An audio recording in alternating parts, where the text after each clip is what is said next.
வணக்கம் மக்களே. பாத்ரூம்ல உட்காந்து ஹாட் நியூஸ் வாசிக்கிறது ஒரு தனி சுகம். இன்னைக்கு ஒரு நல்ல ஹாட் நியூஸ் என்னன்னா, அனுஷ்காவால் ஏற்பட்ட 40 விபத்துகள். இந்த நியூஸை படிச்சோன்னே நான் ஷாக் ஆகிட்டேன். ஐயோ, அனுஷ்கா எதுவும் வண்டி ஓட்ட தெரியாம 2 வீலர்ல ரோட்ல போய் யார் இத்தனை பேர் 40 பேருக்கு மேல விபத்தை ஏற்படுத்தி விட்டுருக்காங்களோ அப்படின்னு சொல்லிட்டு உள்ளுக்குள்ள போய் படிச்சு பார்த்தா, அந்த அம்மா ஒரு படத்துல நடிச்சிருக்காங்க.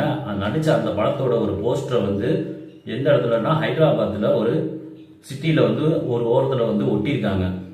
அந்த இடத்துல ரோட்டை கிராஸ் பண்ணி போற எல்லாருமே அந்த அனுஷ்கா அம்மாவோட படத்தை பார்த்துக்கிட்டு அப்படியே சாக்காயி ஆணு வாயை பிறந்து சொல்லு விட போற வழியில ஏத்தாப்புல வர ஃபுல்லும் மோதி மோதி மோதி இந்த மாதிரி 40 விபத்துகளை ஏற்படுத்தியிருக்காங்க இந்த அனுஷ்கா அம்மா.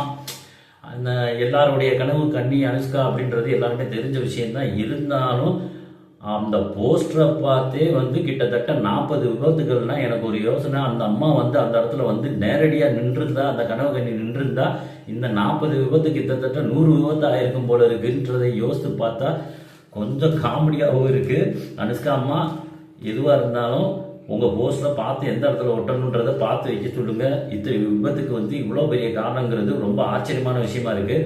இந்த சம்பவம் நடந்ததுக்கு அப்புறம் தான் போலீஸ் ஏன் இத்தனை ஆக்சிடென்ட் நடக்குதுன்றதுக்கு அப்புறம் தான் பார்த்துருக்காங்க. அனுஷ்காவோட போட்டோவை பார்த்து தான் எல்லாருமே கீழே விழுறாங்கன்னு தெரிஞ்சு அப்புறம் அந்த போஸ்டரை ஒட்டினவங்ககிட்ட கேட்டு இந்த போஸ்டரை ரிமூவ் பண்ணுங்கன்னு சொல்லி அந்த ரிமூவ் பண்ணதுக்கப்புறம் இப்போ அந்த இடத்துல விபத்துகள் எதுவும் நடக்கவில்லை என்பது மிகவும் ஆச்சரியம்.